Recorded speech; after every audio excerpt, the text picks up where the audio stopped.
유럽의 빵 바구니로 불리는 우크라이나는 러시아 침공 전까지만 해도 매달 450만 톤의 곡물을 수출했습니다. 전 세계 밀의 한 12% 그리고 옥수수는 15%, 또 해바라기 CU는 절반가량을 공급했지만 이 러시아가 흑해를 봉쇄하면서 수출길이 막혔습니다. 러시아는 서방의 경제 제재가 풀려야만 우크라이나의 곡물 수출을 허용하겠다면서 이 식량을 무기화시켰습니다. 그러자 주요 곡물 수출국들이 자국 내 공급을 먼저 확보하기 위해서 이 곡물 수출을 통제하기 시작했습니다. 세계 2위의 밀 생산국인 인도는 보름 전 이 밀 수출을 금지했고 설탕 수출도 3분의 1로 줄이겠다고 발표했습니다. 세계 최대 식용유 수출국인 인도네시아도 이 팜유 수출을 전면 중단시켰다가 이 국제적 반발이 좀 커지자 지난주부터 다시 수출을 재개하기 시작했습니다. 현재 세계 26개 국가가 식량이나 비료 수출을 전면 금지시키거나 특별 인허가 절차로 통제하고 있습니다. 유엔 식량기구는 아프리카를 시작으로 올 연말까지 전 세계 약 19억 명이 굶어 죽을 수도 있다고 우려했습니다. 2011년 이집트와 튀니지 또 예멘 등에서 장기 집권 독재 세력을 몰아낸 반정부 시위, 이른바 아랍의 봄도 그 시작은 빵값 폭등이었습니다. 네, 경제와 정의를 다잡는 홍반장, 저는 KBS 기자 홍사원입니다. 홍사원의 경제쇼 출발하겠습니다. 유튜브 오늘도 함께 갑시다.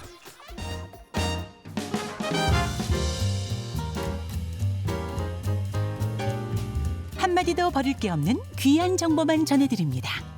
대한민국 최고의 경제 전문가와 함께하는 홍사원의 경제쇼. 네, 코로나로 지난 2년간 열리지 못했던 그 세계 경제 포럼, 일명 다보스 포럼이죠. 이 다보스 포럼이 지난 22일부터 나흘간 스위스에서 열렸습니다. 올해 다보스 포럼 최대 의제는 이 러시아의 우크라이나 침공이었다고 하는데, 이 우크라이나 사태 어떻게 진행되고 있는지도 같이 좀 자세히 살펴보겠습니다. 최준영 법무법인 율촌 전문위원 나오셨습니다. 안녕하세요. 네, 안녕하세요. 자, 그 22일부터 그 스위스 다보스 이제 포럼 네. 많이 들어봤어요. 다보스 포럼. 네. 다보스 포럼이 일단 뭡니까? 일단은 뭐 정식 명칭은 세계 경제 포럼이죠. 그래서 우리가 뭐 4차 산업혁명 이럴 때 유명한 이름으로 등장했던 그 클라우드 슈밥 교수가 지난 1971년부터 이제 시작한 모임이에요. 그래서 사단법인 형태로 시작을 했다가 이제 처음에는 유럽 경제 포럼 뭐 이런 식으로 했다가 이게 이제 점점 스케일이 커지면서 이제 세계 경제 포럼으로 이제 커져왔던 거죠. 그래서 여기에는 이제 뭐 스위스 다보스라는 이제 휴양지에서 매년 원래는 이제 겨울철 1월달에 이제 열렸죠. 그래서 전 세계 뭐 많은 정치인들도 오시고 그다음에 이제 주요 기업인들 그다음에 여러 의사결정과 관련되는 뭐 단체 이런 사람들이 많이 와서 주로 논의했던 것들은 이제 자본주의가 어떻게 하면 더 발전할 것인가, 세계화를 어떻게 더 촉진시킬 것인가 등등에 관한 이제 주로 논의가 이루어지던 이제 그런 곳이었죠. 우리나라 같은 경우는 이제 2000년대 이후부터 이 다보스 포럼이라는 이제 존재를 좀 알게 됐고 그다음에 이제 많은 기업의 이제 총수 분들이 이제 이곳에 가시고 정치인들도 이제 이곳에 가고 그다음에 이제 대통령께서 뭐 특사를 파견하는 경우도 있고 이번에도 아마 파견했던 걸로 제가 알고 있습니다. 그러다 보니까 이제 전 세계적으로 어떻게 보면 이제 한 해 동안 이제 앞으로 논의될 주요한 이제 글로벌한 이슈에 대해서 서로 한번 이야기를 해본다라는 자리 정도로 이해를 하시면 되겠고요. 사실 최근 들어서는 약간 몇 년 전보다는 조금 그 언론에서 다루는 빈도나 중요하게 생각하는 것들이 조금 내려가지 않았나 하는 그런 생각도 저는 좀 듭니다. 이번에는 그런데 러시아 그 침공이 주요 의제로 그 다뤄졌다면서요? 그러니까 실제로 이제 매년 그 미래와 관련되는 이제 어떤 테마를 선정하는데 이번 테마는 이제 전환기의 이제 역사 뭐 이런 식입니다. 그러니까 이제 뭔가 크게 변하고 있다.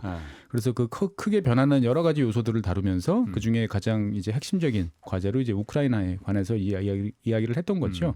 그래서 이제 과거에는 러시아 사람들도 많이 참석을 했는데 지금은 이번엔 다 전면적으로 배제를 하고 이제 그래서 러시아는 한 명도 참석을 안 했어요. 받아주지 않은 이제 이런 식이었고요. 대신 이제 우크라이나 같은 경우는 이제 젤렌스키 대통령부터 시작을 해서 뭐 외교부 장관이라든지 많은 인사들이 직접 또는 원격으로 이제 참가를 해서 국제사회의 지원 뭐 이런 것들을 요구를 이제 하게 됐던 거죠.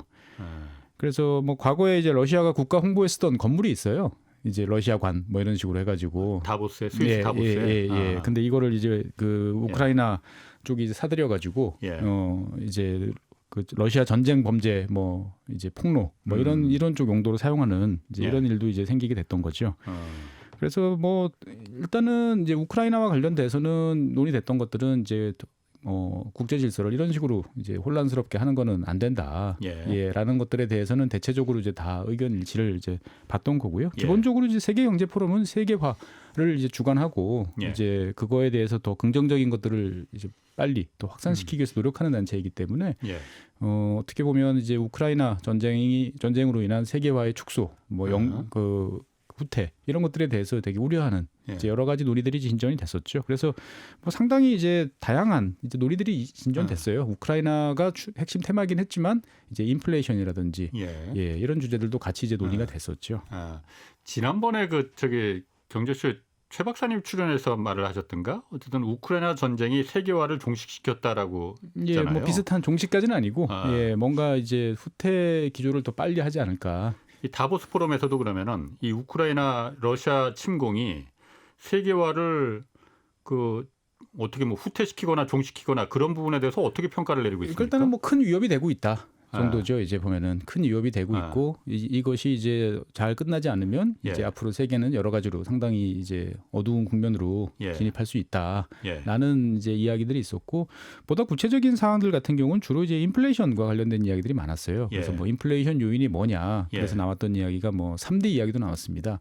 3D? 뭐 이제 탈탄소, 디카보나이제이션, 뭐 그다음에 이제 인구 구조 점점 이제 노령화가 되고 노동력이 감소하는 뭐 이제 이런 이제 여러 가지 사안들을 다루면서 이제 인플레이션 요인들이 갈수록 더 이제 가파르게 진행될 것 같다라는 이야기도 이제 했었던 거죠. 그래서 실제로 뭐 이 자리에서는 여러 이제 국제 사회에 뭐 논의들이 이제 진전이 됐는데 뭐 일단은 그 지난 2년 동안 제대로 잘 이제 개최되지 못하다가 2021년에 취소됐고 원래 올해도 이제 1월 달에 하려고 했다가 이제 오미크론 때문에 늦춰져서 지금 이제 개최가 된 거죠. 그래서 아마 내년 1월 달에는 정상적으로 스위스에서 이제 하겠다고 하니까 이제 그때쯤 되면 이제 뭔가 우크라이나와 관련된 이야기도 좀 정리가 됐을 것 같고 다시 이제 어떤 구체적인 흐름들이 좀 나오지 않을까 생각을 합니다. 그렇군요.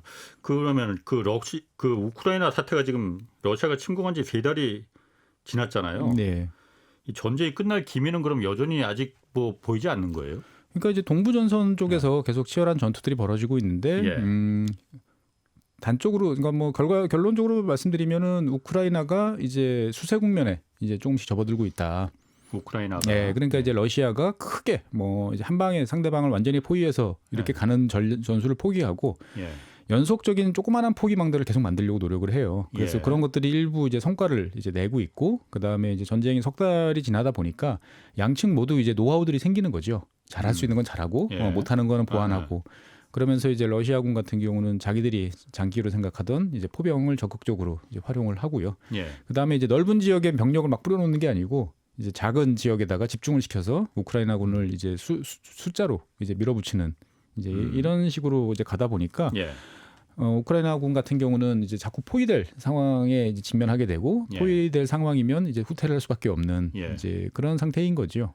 그러다 보니까 이제 한쪽에서는 이제 1cm의 땅도 내줄 수 없다라는 상황 이야기를 하지만 다른 한쪽에서는 현실적으로 이제 전선을 축소시키기 위해서 후퇴를 하면서 일부 지역들은 이제 러시아가 계속 가져가는. 물론 이제 저 북쪽 지역 같은 경우는 이제 하르키우 같은 경우는 이제 우크라이나군의 상당 부분 또 영토를 회복을 하기도 했어요. 그래서 이게 양측이 이제 서로가 한쪽에선 때리고 한쪽에서 막는 식인데 이제 어느 쪽이 더 빨리 때리고 어느 쪽이 더 잘 막느냐 지금 이제 그런 다툼으로 변하고 있습니다.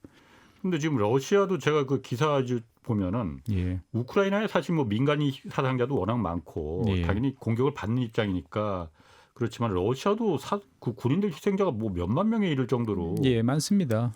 이러면은 양쪽 다 힘든 상황이죠. 그러니까 러시아가 그렇게 희생이 그 군인들이 많이 죽었을 정도면은 이게 우크라이나 반격도 만만치 않다는 건데 이 전쟁의 양상이 지금 그럼 어느 쪽이 우세다 뭐 열세다 조금 전에도 말씀하셨지만 그게 지금 함부로 말할 수 없는 거 아니에요. 처음에는 사실 러시아가 일방적으로 이길 거라고 그렇죠. 생각했었잖아요. 그렇죠. 그래서 러시아가 일방적으로 이길 거다 생각을 했는데 또 우크라이나가 또 잘 막아내고 효과적으로 이제 상대방을 저지를 하면서 일각에서는 이제 우크라이나가 이제 다 침략군을 다 몰아낼 수 있겠다라는 기대도 많이 했었는데 사실 그거는 좀 이제 과도한 기대였고요.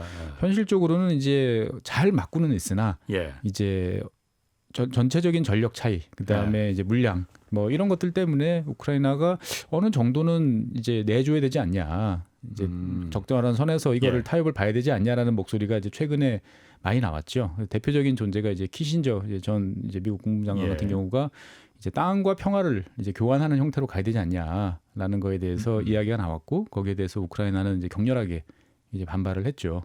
그러니까 돈바스나 이쪽을 갖다가 러시아에 내주고 대신 이제 휴전을 하는 거로. 그렇죠. 그러면 그 러시아는 그 정도 선에서 만족할 수 있을까요? 명분이 될 수 있을까요? 그거는 이제 알 수가 없는 거죠. 알 수가 없지만 어떻든 간에 이제 그런 목소리 자체가 나온다는 것들은 이제 이 상황을 계속 내버려뒀을 때 이제 어디까지 갈지 알 수가 없으니까 이제 적절하게 여기서 이제 휴전을 해야 되지 않냐라는 입장들이 나오기 이제 시작을 했던 거죠.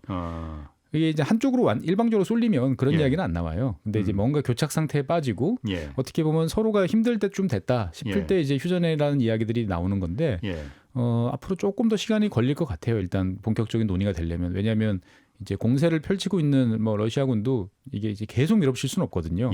어느 정도 이제 공세 종말점에 달하면 이제 재보급도 해야 되고 병력도 교체해야 되고 하는 이제 이런 과정들이 이제 필요한데 이제 그 과정들이 아마 거의 정점에 달하지 않았을까라는 생각은 드는데 러시아도 지금 보면은 예전 냉전 시기에 있던 그 창고에 처박아놨던 이제 오래된 뭐 T-62 전차 이런 것까지 다 끌고 나와가지고 지금 전선에다 계속 투입을 하고 있거든요.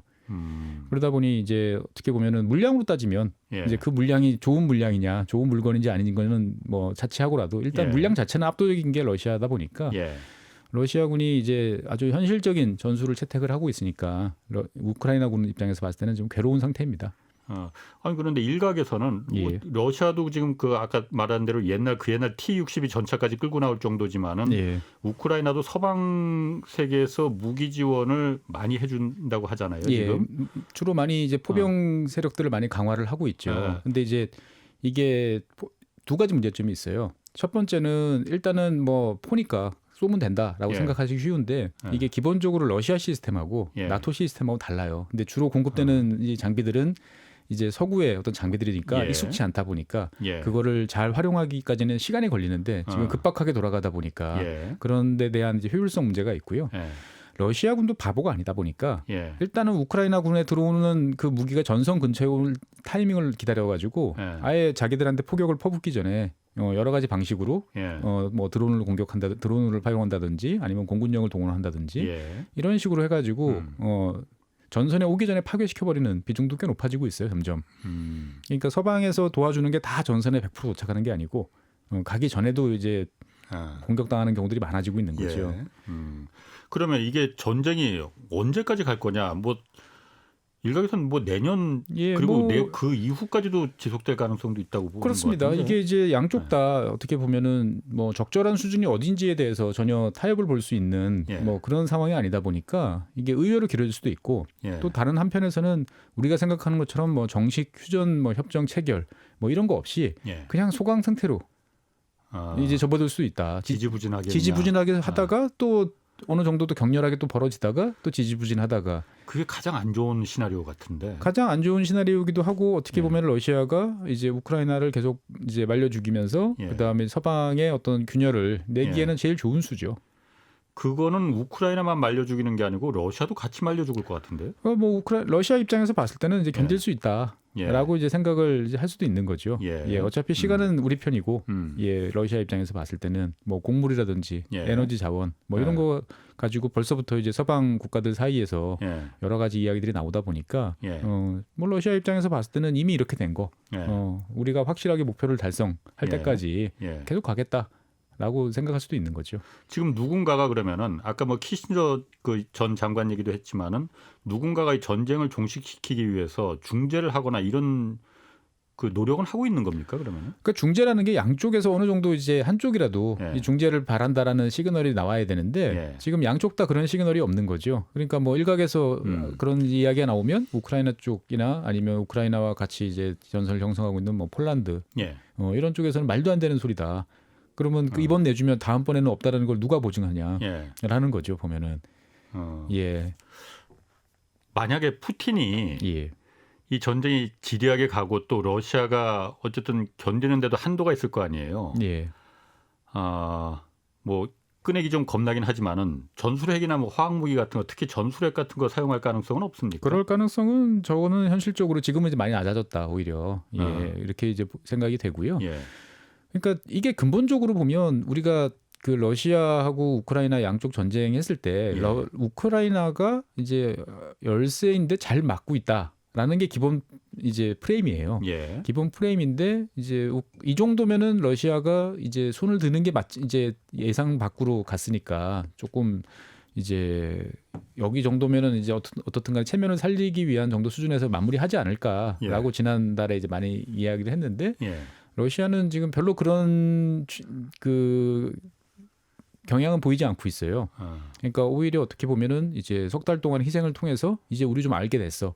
석 달도 됐고 뭘 어떻게 하면 될 것 같아.라고 하니까 이제 계속 투입을 하는 거죠. 근데 이제 그 투입을 어디까지가 목표인지 그게 이제 뭐 루안스크 전체를 하는 건지 도네츠크랑 아니면 현 전선을 뭐 확고하게 하고 우크라이나 군을 이제 섬멸하는 게 목표인지 사실은 그게 이제 되게 불명확한 거죠. 그럼 그 전술핵을 쓰지 않을 가능성이 낮아졌다는 건 그 어떤 근거나 뭐 이유가 있는 겁니까? 그러니까 러시아군 입장에서 봤을 때는 이제 뭐 그렇게 급박하게 그렇게까지는 필요가 없다는 생각이 거예요? 없고 충분히 이제 시간이 걸리면 재래식 전력으로 상대방을 밀어붙여 가지고 갈 수 있다. 만약에 이제 우크라이나 군이 이제 러시아 본토 안쪽에 있는 뭐 도시나 이제 주요한 전략 거점들을 이제 장거리 탄도미사일이나 이런 걸로 공격을 하면 상황은 또 달라질 수도 있는 거죠. 그래서 이제 우크라이나 같은 경우도 미국에 대해서 그 장거리 이제 다연장 로켓인 이제 MLRS 같은 경우를 ATACMS나 이런 거를 지원해 달라고 이야기는 하지만 미국은 안 주고 있거든요. 왜냐하면 사정거리가 길다 보니까 이거를 잘못 줬다가 열받은 이제 우크라이나가 러시아가 아니죠. 우크라이나가 러시아 본토를 이제 타격하는 이제 이렇게 되면 이제 상황이 이제 확 달라지는 거죠. 러시아도 같이 열받으니까. 그렇죠. 지금도 이제 우크라이나 뭐 헬기나든지 뭐 특수전 부대들이 이제 국경지대에 가서 러시아 지역을 일부 이제 공격하고 하는 일들은 벌어지지만 그거와 이제 탄도미사일이 날아갔는데 그게 이제 미국이 제공해준 무기였다라고 하면 이제 또 상황은 완전히 달라지는 거니까 미국도 이제 그 상황까지 가고 싶지는 않은 거예요. 그러다 보니까 이제 우크라이나가 지원해달라는 많은 것들을 도와주고 동맹국들을 동원해서 여러 가지를 하지만 그런 장거리 탄도미사일이나 다연장 이런 거 같은 경우에서는 상당히 난색을 표하고 있는 상황이죠. 그렇군요. 또 한 가지 좀 변수라기보다는 입장이 달라진 게 핀란드하고 스웨덴이 원래 여기 중립국이잖아요. 그렇습니다. 그래서 나토와 러시아의 일종의 완충지대 역할을 좀 했었는데 우크라이나도 마찬가지였지만은 여기가 지금 나토에 가입하겠다고 신청서를 제출했다고 해요.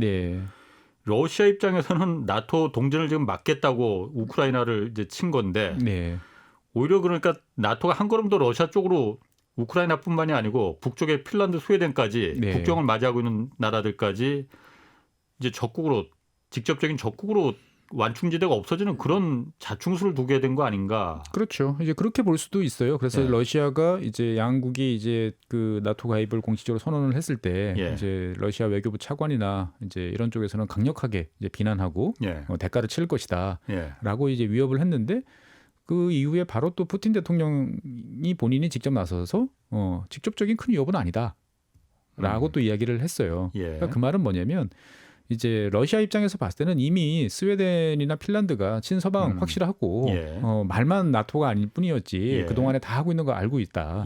근데 그렇다고 그래서 그 핀란드나 뭐 이제 스웨덴이 당장의 어떤 적극적인 위협 조치는 안 할 거다라고 이제 이미 판단하고 있었기 때문에 이미 이제 다 나토로 다 넘어가 있는 상태에서 명분만 이제 남아 있던 상태에서 이제 저쪽이 이제 실제로 그거를 이제 공식화했다 정도라고 생각을 하는 거고 그러니까 이제 러시아 쪽에서는 시그널을 보내는 게 그런 거죠. 실제적인 나토군의 병력 배치, 뭐 미군이라든지 뭐 이런 병력들이 이제 그쪽에 들어온다든지 아니면 이제 미사일 방어, MD 관련 어떤 장비라든지 그런 시설들이 이제 핀란드 또는 스웨덴 지역에 이제 들어오지 않으면 일단 지켜보겠다. 근데 나토에 가입했다는 거는 핀란드와 스웨덴이 나토가 필요에 따라서는 그쪽에 당연히 미사일 방어 체계나 공격 체계를 갖출 수도 있는 거 아닙니까? 갖출 수도 있지만 제가 생각했을 때도 핀란드나 스웨덴이 거기까지는 안 나갈 것 같아요. 그러니까 가입한 이유는 나토의 어떤 공동 방위 조약, 누구 한 회원국의 침략을 받으면 이제 공동으로 대응한다라는 안전 보장에 관한 것들을 이제 확실하게 하기 위해서 이제 나토에 가입을 했고, 그 다음에 이제 나토 입장에서 봤을 때도 스웨덴이나 특히 이제 핀란드군 같은 경우는 잘 훈련되고, 그러니까 어떻게 보면은 그 이전에 동유럽 지역에 이제 그 가입했던 국가들은 여러 가지로 지원도 많이 해줘야 되고, 어떻게 보면은 이제 제대로 역할을 하기까지 시간이 많이 걸리고 비용도 많이 드는 데 비해서. 이 두 나라는 뭐 잘 갖춰진 작지만 단단한 군대를 보유한 나라니까 당장 이제 실질적으로 이제 전술상 이제 큰 도움이 되는 거죠. 그래서 뭐 일단은 현재 상황에서는 생각보다는 러시아는 이제 뭐 그럴 줄 알았다라는 정도의 이제 태도. 하지만 뭐 아까 말씀드린 것처럼 전략적인 어떠한 그런 환경을 바꿀 수 있는 행동을 한다면 이제 가만히 있지 않겠다 정도의 시그널을 이제 보내고 있는 거죠. 푸틴이야 그렇게 생각할 수 있을지 몰라도 러시아 일반 국민들 입장에서는 이거 혹 때려다 혹 붙인 거 아니냐 그 생각을 할 수도 있을 것 같거든요. 그렇게까지는 아직 나오진 않는 것 같아요. 보면은. 그리고 이제 이 뭐 나토 가입에 대해서 실제로 이제 그 동안에 스웨덴 같은 경우도 그다음 핀란드 같은 경우도 이제 나토군과 긴밀하게 계속 협력 작업들을 해왔었거든요. 그러다 보니 이제 어떻게 보면 러시아 입장에서 봤을 때는 이제 긴장 수위를 높이려는 행동들은 계속 할 거예요. 이를테면은 이제 발티케나 이런 지역에서 이제 항공 그 폭격기를 출동시켜가지고 이제 영공을 위협한다든지 뭐 잠수함을 침투시킨다든지 이제 이렇게 해서 긴장을 계속 높이는 활동들은 이제 할 텐데 그렇다고 해서 당장 뭐 추가적인 공격을 한다든지 이제 그러기는 쉽지 않을 것 같고요. 뭐 일단 스웨덴 같은 경우는 러시아하고 직접 국경을 접하지는 않으니까 뭐 러시아에 대해서 굳이 적대적인 뭐 행동을 할 필요는 없고 이제 핀란드 같은 경우가 이제 만약에 아까 말씀드린 것처럼 그러한 뭐 MD라든지 뭐 장거리 탐지 레이더라든지 이제 이런 거를 이제 도입한다면 상황은 또 달라질 텐데 굳이 핀란드도 그럴 의향까지는 없다라는 당분간은 이제 현 상태에서 우리가 이제 나토의 가입 절차를 진행하겠다라고 하는 거죠. 이게 나토라는 게 가입하겠다고 하면 그냥 가입 받아주는 겁니까? 아닙니다. 그렇지는 않죠. 그러니까 나토에 가입하기 위한 조건들이 몇 개 있는데 우크라이나도 그렇게 가입하고 싶었는데 상당히 추상적이에요. 조건들이 이제 보면은 뭐 민주주의, 자유민주주의에 대한 어떤 그런 것들 이런 이제 공통의 가치들을 이제 신뢰할 수 있어야 되고 그 다음에 군에 대한 이제 민간의 통제. 이런 것들이 제도적으로 보장이 돼야 되고 등등의 이제 조건들이 있어요. 그래서 원래 나토 같은 경우는 우리가 가입한다라고 보통 이야기는 하는데 엄밀히 말하면 이제 의향을 내비치면 저쪽에서 이제 나토 쪽에서 초청을 하는 거예요. 초청을 해서 받아주는 거로. 초청을 해서 그러면 이야기를 해보자. 너희가 의향이 있다라고 했으면 우리 이야기를 해보자. 그래서 거기에 대해서 이제 서로가 양쪽에 대해서 자격 조건이 되는지 갖추려면 뭘 바꿔야 되는지 이런 것들에 대해서 이제 조건들을 협의를 하고 그러면 그것들을 언제까지 어떻게 할 건지에 대해서 약속을 한 다음에 그게 이행이 되면 이제 가입을 하는 이제 나토 회원국으로 되는 이제 이런 절차인데 뭐 만장일치가 이제 전제 조건이죠. 기존 나토 회원국들이 원래 이제 EU도 그렇고 이제 나토도 그렇고 중요한 의사결정은 이제 만장일치가 이제 전제 조건이고요. 그래서 뭐 다른 동유럽 과거의 이제 국가들과 달리 스웨덴과 뭐 핀란드 같은 경우는 그런 가치적인 문제에 대해서는 문제될 게 전혀 없죠. 그리고 이제 뭐 군 관련한 여러 가지 장비나 이런 것들도 대부분 다 알아서 교체하거나 뭐 호환성을 유지할 정도의 자체적인 능력이 있으니까 그런 거는 이제 문제가 아닌데 이제 다른 회원국들 이 이제 다 동의할 것이냐? 반대하는 국가가 있습니까? 그러면 터키가 이제 반대를 하고 있죠. 터키? 터키도 나토 회원국이니까. 터키는 거의 뭐 창설 회원국은 아니지만 1952년인가에 이제 그리스가 가입을 했으니까 어떻게 보면 아주 터줏대감이죠. 그리고 나토에서 가장 전략적으로 중요한 위치에 이제 있는 회원국이기도 하고요. 터키는 그런데 왜 반대를 해요? 일단은 터키 입장에서 봤을 때 터키 국내 정치적으로 봤을 때 터키가 이제 내부적으로 여러 가지 갈등 요인들이 있는데 그 중에 하나가 이제 쿠르드족 문제죠. 쿠르드족이 그 위협 체제 위협 세력이라고 생각하니까 터키 그렇죠. 입장에서는. 예. 근데 예. 이제 그 동안에 이제 쿠르드족에 대해서 그래서 여러 가지 탄압이라든지 군사 작전 이런 것들 예. 많이 펼쳐왔는데 그때마다 스웨덴이나 핀란드 같은 국가들은 이제 인권을 중시하는 나라잖아요. 예. 그러다 보니까 맹비난을 퍼부었어요. 아, 터키가 쿠르드족을 탄압하는 걸 비난했다고 해서 지금 터키는 그렇죠. 반대하는 거군요. 그렇습니다. 아. 그러면 충분히 이제 그 동안에 내가 이제 당한 소름을 예. 이제 내가 그대로 돌려주겠다라고 이제 생각을 하는 거고요. 예. 그래서 이제 뭐 나토 사무총장이나 뭐 미국이나 많은 쪽은 뭐 큰 문제 없다라고 계속 이야기는 하는데 예. 이제 뭐 터키로서는 사실 최근에 러시아 우크라이나 전쟁을 통해서 예. 그동안 소원해졌던 이제 미국과의 관계도 많이 회복하고 그다음에 나토 내에서 이제 위상도 네. 이제 많이 올라갔는데 이참에 더 확실하게 이제 받아낼 걸 받아내겠다. 라고 생각하는 거죠. 입장에서 몸값을 불리는 거군요. 그러면. 그렇습니다. 사실 터키 같은 경우는 이제 F-35 전투기 개발 프로젝트에 초반부터 참여를 해서 그걸 이제 공급받을 당연한 자격이 있는 나라인데 예. 이제 친 러시아 경향을 계속 보이면서 이거를 이제 취소를 이제 시켜버렸죠. 아, F-35 전투기를. 예. 그러다 보니까 이제 터키 입장에서 봤을 때는 어떻게 보면은 상당히 그럼 우리 정말 나토 나간다. 뭐 이런 이야기까지도 이제 내뱉고는 했었는데. 그런 갈등 요인들이 점점 에스컬레이트 되다가 이제 우크라이나 러시아 전쟁이 터지면서 이제 터키는 뭐 양쪽의 자제를 촉구를 하면서도 다른 한편으로 보면 이제 어떻게 보면은 우크라이나에 대한 뭐 무인기를 계속 판매를 한다든지 그다음에 보스포러스 해협에 대한 통제권을 확실하게 유지한다든지 등등으로 해서 간접적으로 이제 우크라이나를 지원하는 듯한 이제 모습을 이제 보여주고 있었거든요.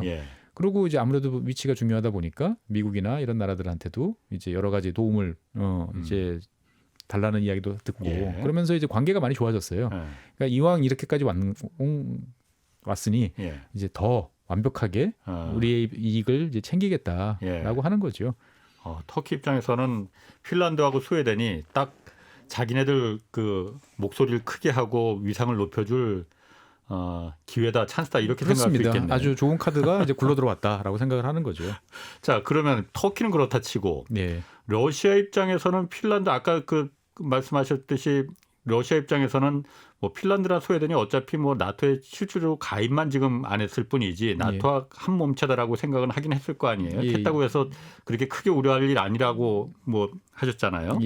그렇다고 해도 어쨌든 핀란드는 러시아와 국경을 마주하고 있는 국가인데 여기가 나중에 어떻게 될지 모르는데 우크라이나도 사실 처음에는 러시아가 저렇게 우크라이나가 그 러시아에 대해서 그 대립적으로 될 줄은 몰랐을 거 아니에요.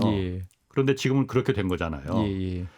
핀란드도 언제 거기에 그야말로 자기들 향한 미사일이 기지가 배치될 수도 있을지도 모르고 그런 부분에 대해서 러시아가 지금 어떤 액션을 취하거나 그런 건 없습니까? 당장은 여력이 이제 없는 상태고요. 그다음에 이제 핀란드는 과거 2차 세계 대전 이제 그 상황에서 이제 몇 번 아주 치열하게 싸웠죠. 처절하게 싸웠죠.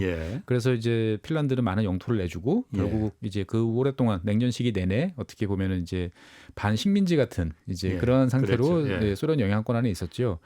그러다 보니까 이제 핀란드 국민들은 기본적으로 러시아에 대해서 절대 신뢰하지 않고 어떤 위협이 있으면 우리는 끝까지 맞선다라는 태도가 있고 거기에 맞춰서 사실 그 한 600만밖에 안 되는 그 작은 나라지만 강력한 예비군 훈련이나 여러 가지 체제를 이제 갖춰놓고 항상 대응하고 있어요. 그러니까 유럽의 많은 나라들이 냉전이 끝난 다음에 국방비를 뭐 거의 뭐 3분의 1, 4분의 1 수준으로 줄이고 뭐 군대를 아주 작은 규모로 만들고 했을 때 거기서 유일하게 예외인 국가가 핀란드였어요. 핀란드는 계속 그 군대 규모를 유지를 하고 그다음에 민방공 체제를 계속 유지하고 그러니까 뭐 과거에 냉전 시절 같은 경우도 그 아이스링크를 일부러 그 지하에다가 만들고 그다음에 전 국민이 대피할 수 있을 만큼의 방공호를 확보를 해놓고 지하 터널을 파고 하는 이제 그러한 작업들을 계속 했는데 그걸 계속 유지를 하고 있어요. 그래서 심지어 핀란드 같은 경우는 제약회사들 같은 경우에 이제 유럽 국가들 다른 나라로부터 외국에서 이제 수입하는 의약품들 있잖아요. 이거를 그 일정 부분 이상, 일정 물량 이상을 보관 그 재고로 쌓아놓을 이제 의무가 있어요. 그리고 그거를 국가가 매년 챙겨요. 제대로 재고를 유지하고 있는지 보관하고 있는지. 그리고 실제로 지금도 핀란드 국민들 중에서 꽤 뭐 많은 사람들이 이제 의용군으로 자발적으로 우크라이나 전선에 지금 가서 우크라이나를 도와서 러시아와 맞서기도 하고 있어요. 근데 그렇다고 해서 뭐 핀란드가 러시아를 이제 자극하는 그런 행동을 먼저 하지는 않아요. 예. 알죠. 예, 알긴 하지만 상대방이 나를 건드리면 나는 절대 가만히 있지는 않겠다라는 의사를 보이고 있는 거고 러시아도 그거에 대해서는 이제 알고 있는 거죠. 네. 근데 이제 그 원래 당초 공약이 그대로 유지된다면, 그러니까 이제 추가적인 해외 병력, 외국군이 이제 핀란드나 이제 스웨덴에 영구적인 군 기지를 건설한다든지, 아까 말씀드렸던 전략적인 뭐 미사일 방어 시스템이나 이런 것들이 들어온다면 상황은 또 완전히 급변하는 거니까. 그렇게 되면은 이제 러시아로서도 아마 다른 카드를 또 꺼낼 수도 있을 텐데 현재로서는 이제 아직 뭐 군사적인 위협을 뭐 가할 만큼의 여력이 있는 건 아니니까 일단은 이제 말로써 구두성 경고, 그 다음에 이제 가스 공급 차단, 뭐 이 정도로 이제 경고를 하고 있는 상태이죠. 핀란드 같은 경우는 그 에너지 자원을 러시아에 의존하는 경우 의존도가 좀 높습니까? 그렇죠. 낮습니까? 가스 같은 경우는 아무래도 바로 옆 나라니까 제일 쉽게 들어올 수 있으니까 그동안 많이 이제 썼었죠. 그런데 이제 러시아가 이제 끊었죠. 아, 거기는 끊었어요.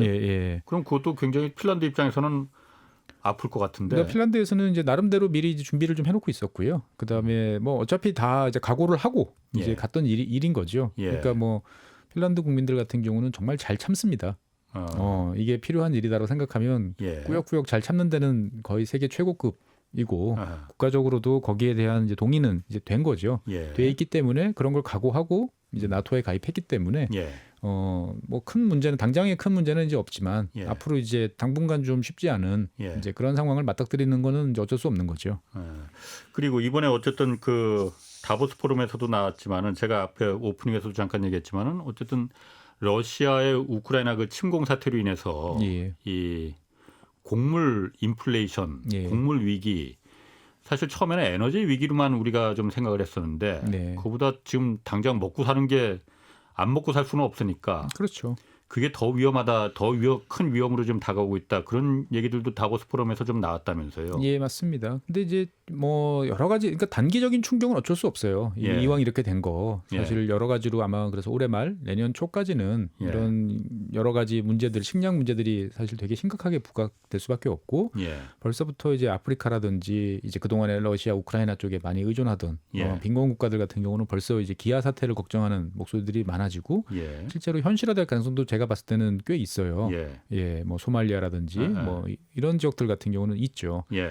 그래서 이제 이게 그럼 언제까지 갈 거냐라는 이제 거기에 대해서 궁금해하실 텐데 사실 전 세계적으로 봤을 때 이제 여력은 있거든요. 그러니까 뭐 미국이라든지 캐나다라든지. 그러니까 지금 같은 경우는 이제 뭐 러시아나 이런 쪽에서 이제 시장을 독점하고 있으니까 굳이 우리가 더 심어봐야 가격만 낮춘다 생각해서 경작을 안 하거나 이런 지역들이 꽤 있어요. 아, 지금까지는 전쟁 전까지는 그렇죠. 근데 이제 곡물 가격이 계속 이제 이렇게 고공으로 간다라고 생각을 하면 이제 본격적으로 이제 준비를 해서 나서겠죠. 근데 그러려면 시간이 적어도 한 1년 정도는 걸리는 거니까 뭐 주문도 하고 새로 이제 갈기도 해야 되고 하다 보니까 이제 전체 총 생산량 자체로서는 어떻게 보면은 그렇게 큰 문제가 아닐 수도 있어요. 근데 문제는 식량이라는 거는 이제 총 생산량이 중요한 게 아니고 내가 원할 때 나한테 내 앞에 놓일 수 있어야 되는데 이제 다들 지금 가격이 이제 너무 이제 오른 상태다 보니까 제대로 이제 구입을 할 수 없는 이제 그러한 국가들 입장에서 봤을 때는 상당히 이제 위협적인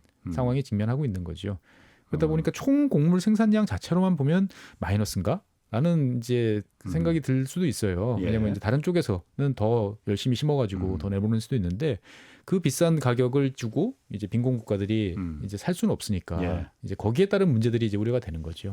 그리고 잘 사는 나라들이라 하더라도 결국은 이제 그게 인플레이션으로 이제 오니까 이제 문제가 되는 거죠. 그 이런 분석도 좀 있더라고요. 그러니까 푸틴 러시아의 전략 중에 하나가 어쨌든 러시아가 지금 우크라이나가 곡물의 주요 수출국 중에 하나라는 걸 잘 아니까는 거의 지금 봉쇄하고 있잖아요. 물론 철도로도 곡물을 수출하고는 있지만 그 양은 뭐 해우 세상으로 비하면 뭐 비할 바가 아니고. 그렇죠. 그러다 보니까 조만간 특히 아프리카, 유럽과 맞닿아 있는 아프리카 대륙에서 기아가 문제가 발생할 수 있으면은 배고프면은 대규모 난민들이 유럽으로 건너올 것이다. 그렇죠. 그럼 유럽의 불만이 굉장히 커지고 내분이 그 좀 내부 여론이 매우 안 좋아질 것이다. 이런 부분을 노리고 있는 거 아니냐? 맞습니다. 러시아 전략이 그거예요. 어차피 이제 당사자는 아니지 않냐 너희들이. 예. 근데 이렇게까지 뭐 가격이 오르고 난민 사태가 나오고 여러 가지 민생고가 이제 힘들어지는 예. 그런 상황을 너희들이 언제까지 겪을래? 한번 해볼까?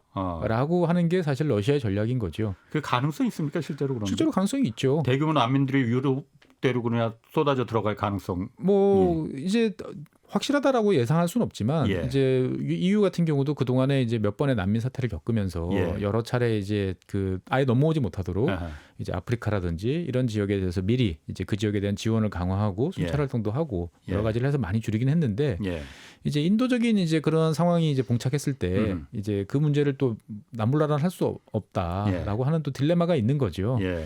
그래서 어떻게 보면 이제 러시아 같은 경우는 체면이 손상된 거는 뭐 어쩔 수 없고 네. 우리는 이제 너희들을 이제 흔들어서 단일 전선에 구멍을 내겠다. 언제까지 버티는지 보자라고 이제 가는 거죠. 그래서 실제로 뭐 EU나 이런 국가들 같은 경우도 이제 점점 날씨가 이제 뭐 몇 달 후에 추워지고 예. 에너지 가격이 계속 고공행진되고 예. 그러면은 이제 뭐 좀 빈곤국가, EU 회원국이지만 경제 사정이 좀 좋지 않은 이런 국가들 같은 경우는 여러 가지 국내적으로 예. 이제 문제들이 생길 수 있는 거죠.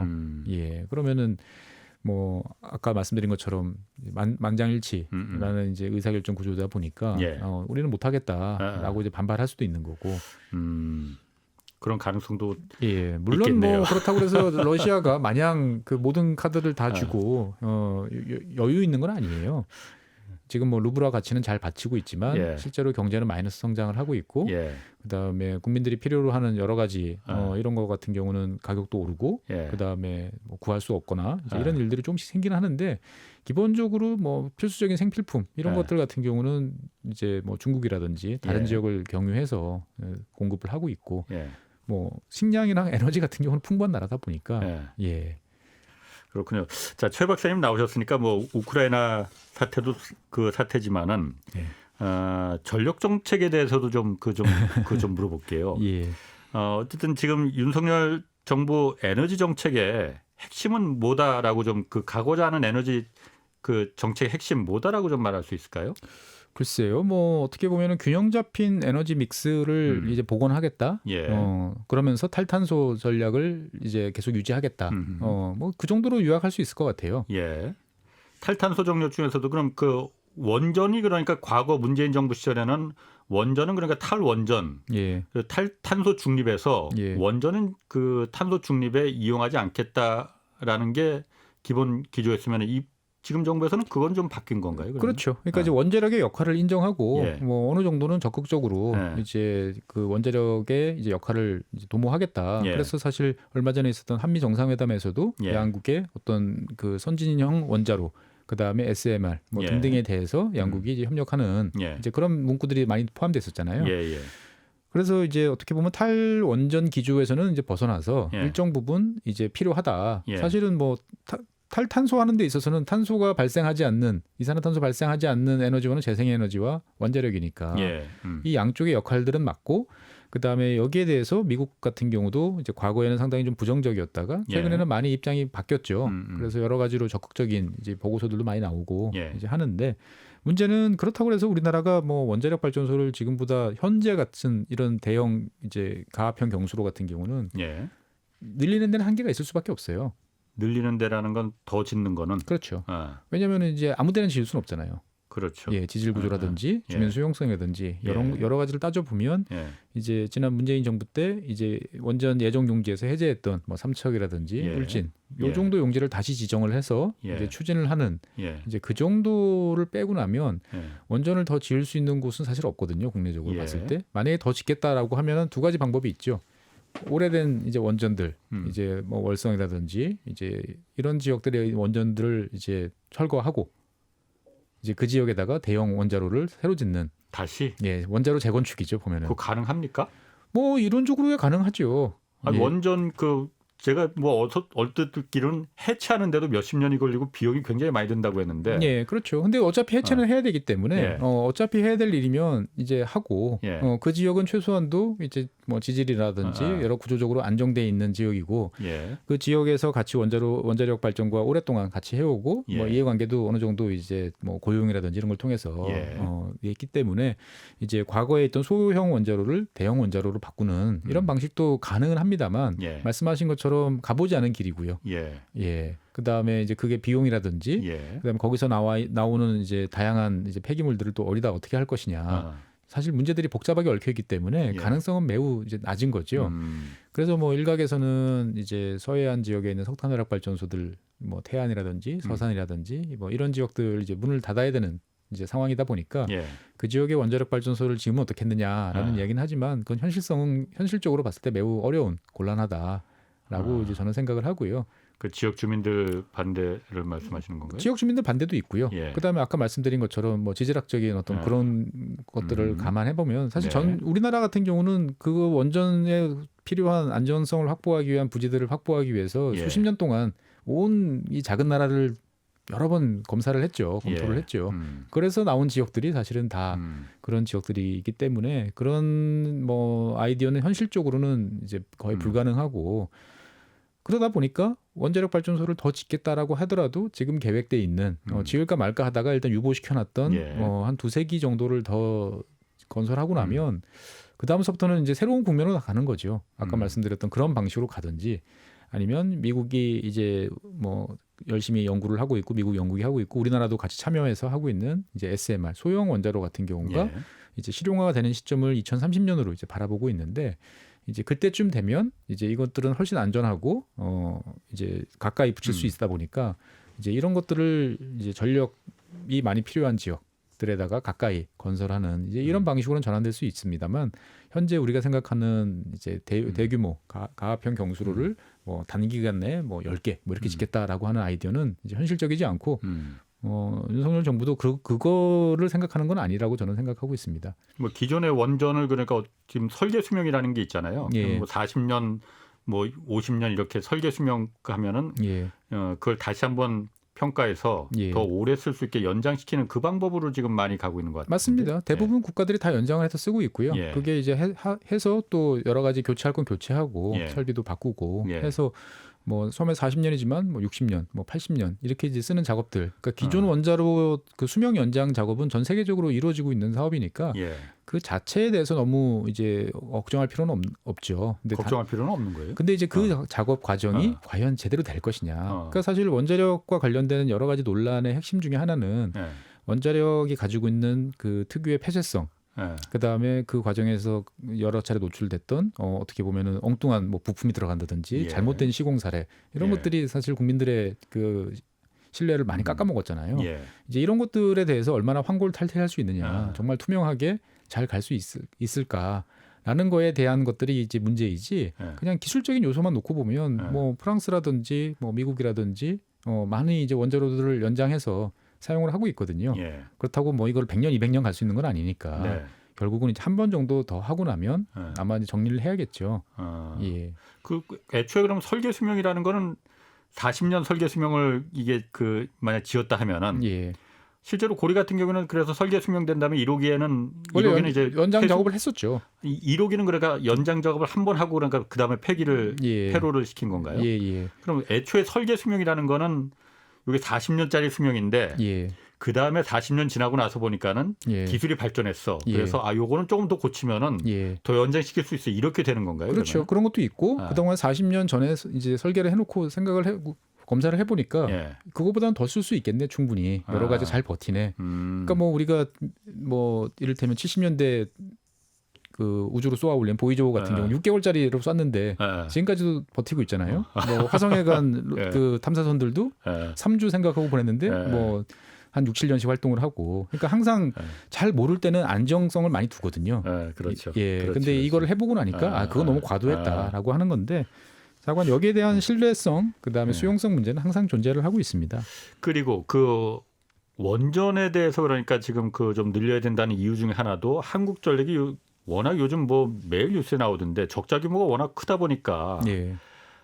이 적자 규모를 좀 줄이기 위해서라도 원전을 좀 그 늘려야 된다라는 얘기 있잖아요. 예. 원전을 늘리면은 전기요금이 좀 내려갈 수 있는 겁니까? 그거는 현실성이 없죠. 왜냐하면 이제 원전을 짓는 데는 지금부터 시작해도 아무리 빨라도 10년은 더 걸립니다. 그렇죠. 예. 그러면은 지금 1년에 25조, 30조씩 나오는 한전 적자를 그걸로 해결할 수는 없고요. 이미 기존의 원전 가동률도 매우 높은 상태예요. 80%가 넘는 걸로 제가 알고 있거든요. 거의 뭐 아주 최상의 효율로 지금 가동을 하고 있기 때문에 원전 비중을 더 높인다라는 거는 현실적이지 않아요. 불가능한 상황이에요. 그럼 한전이 적자가 탈원전 때문이다. 이거는 그럼 그건 건가요? 직접적인 관계는 없고요. 제일 큰 문제는 연료 가격이 올랐는데 연료 가격이 오른 거를 전기 요금에 반영을 안 시키기 때문에 문제인 거죠. 맞습니다. 그거를 조금씩 계속 올려서 어떻게 보면은 여러 가지 그 시그널을 줬어야 되는데 너무 이제 당장의 코앞의 문제를 해결한다고 이걸 떠넘겼던 거죠. 그러다 보니까 지금은 이제 삽으로 막을 일을 이제 가래로 호미로 막을 일을 가래로 막아야 되는 상황이 발생한 거래요, 그죠? 그렇습니다. 그 최 박사님 항상 이 강조하시는 게 전기를 생산하는 그 시설, 뭐 이게 원자력이든 석탄화력이든 이것도 중요하지만은 전력망 이걸 효율적으로 구성하는 거 이거 더 중요하다고 하셨잖아요. 맞습니다. 그러니까 전력을 생산을 해도 이를테면은 블랙아웃 우리가 요번에 뭐 전력 예비율이 떨어진다. 뭐 겨울 여름에 더우면 어떻게 될지 모르겠다. 이런 이야기를 하잖아요. 당장 지금 문제가 되는 게 동해안 지역 뭐 강릉이라든지 삼척이라든지 여기에 그 대규모 석탄 화력 발전소들이 이제 가동을 시작했고 좀 있으면 시작할 예정이에요. 그러면 사실 전력난 해소에는 뭐 이산화탄소 문제를 온실가스 문제를 제외하고 나면 큰 도움이 되죠. 근데 문제는 여길 가동을 100%를 시킬 수가 없어요. 왜? 보낼 송전 선로가 없어요. 아, 전기줄이? 송전 선로가 없어요. 전기줄 놓으면 되는 거 아니에요? 그거 누가 좋아하겠습니까? 아, 내 집 위로다가 고압 송전로 지나가면은 반발하죠. 당연히 반발하죠. 그러니까 원래 정부가 이제 2010년 경에 이제 이 동해안 지역에 송전망을 보강을 하고 그러면은 여기 충분한 여력이 있으니까 이 지역에 석탄화력 발전소를 짓는다는 계획을 세웠고 거기에 정부 계획에 따라서 이제 민간 사업자들이 손들고 들어가서 이제 저희들이 하겠습니다라고 해서 시작을 했는데 지금 이제 보낼 송전 선로가 부족하니까 이거 발전 못해. 너희들 그러니까 전체 100이라고 있으면 뭐 50만 해. 이거를 이제 송전 제약 송전이라고 그러는데 뭐 벌써 지금 이제 그런 논의들이 있어요. 그러니까 이 문제들은 사실 원자력 같은 경우도 그렇습니다. 뭐 이를테면 원자력 발전소를 지금 뭐 특별한 방법이 있어서 더 빨리 짓는다. 어떻게 한다 하더라도 그거를 보낼 방법이 없어요. 그러게. 사실 그 발전소 들어오는 것도 싫어하지만은 그 지역들이 내 집 위로다가 지붕 위로 고압 송전 전기줄이 들어가는 것도 전자파 뭐 위험 뭐 이런 거 여러 가지 때문에 다 싫어하죠. 누구도 좋아하지 않죠. 그럼 그걸 어떻게 해결을 해야 됩니까? 그러면 결국은 이제 문제는 이제 충분한 보상이죠. 충분한 보상이고 충분한 보상이란 거는 결국은 전기 요금에 얹어줄 수밖에 없고 그거를 이제 염두에 두고 감내하고 이제 가야 되는 거죠. 그러니까 더 이상 과거 방식으로 주민들을 윽박질러 가지고 송전 선로를 건설할 수는 없잖아요. 그러면 결국은 이제 그 사람이 최대한 없는 쪽으로 건설하도록 노선을 바꿔서 가면 당연히 건설 비용 올라가는 거고 필요한 경우에는 어쩔 수 없으면 지하화를 해야 되는 거고 그러면 비용은 눈덩이처럼 커질 수밖에 없는 거죠. 지하로 간다고 하더라도 그건 어차피 사람들이 그 지역 주민들이 싫어하는 건 지붕 위로 올라가나 지하실 밑으로 가는 거나 마찬가지 아닌가요? 뭐 그렇게까지 말씀하시면 사실은 할 말이 없는데 뭐 좀 과도한 우려는 저는 있다고 봐요. 이를테면은 그렇게 초고압 송전도 아닌 이제 동네 어떤 조그만 변전소에서 가는 것들을 지하화했는데도 반대하는 경우들은 좀 너무 심하다라고 생각을 하는데 어쨌든 간에 그러한 요인들을 다 감안해 보면 이제 송전이라는 것도 기존에는 이 원가 개념이 사실은 되게 약했어요. 근데 이제는 이제 그 원가 개념도 정확히 반영을 해야 되고 추가 투자를 위한 당장 한전 같은 경우도 이런 상황의 시급성을 알다 보니까 올해 적자가 25조니 30조니 하는 와중에도 올해 8천억을 들여가지고 송전선로 건설에 나서겠다라고 지금 한 상태거든요. 그런데 이제 이 문제를 계속 한전에만 맡겨놓을 수는 없고 결국 국가적으로 챙길 건 챙겨야 되고 이제 가야 되는데 그 챙겨서 결과물이 나올 때까지는 시간이 꽤 걸릴 수밖에 없고 근데 당장 우리 앞에 놓여 있는 여유 시간은 이제 없는 상태고 그러다 보니 지금이 제일 어떻게 보면은 답답한 이제 그러한 시기인 거죠. 그러니까 모두가 지금 발전만 놓고 이야기를 하는데 그러게요. 사실 더 큰 문제는 송전이고 이 문제는 이제 앞으로 한 뭐 길게도 아닙니다. 한 4, 5년 사이에 엄청난 문제로 대두될 가능성이 높아요. 그리고 뭐 그 문제도 사실 새 정부가 좀 유념을 해둬야 될 것 같습니다. 예, 고맙습니다. 지금까지 최준영 법무법인 율촌 전문위원 함께했습니다. 고맙습니다. 네, 감사합니다. 내일 오전 11시에 유튜브로 경제쇼 플러스 업로드됩니다. 이번 주는 연금으로 은퇴 중산층이 되는 방법 살펴보겠습니다. 지금까지 경제와 정의를 다잡는 홍반장 홍사훈의 경제쇼였습니다.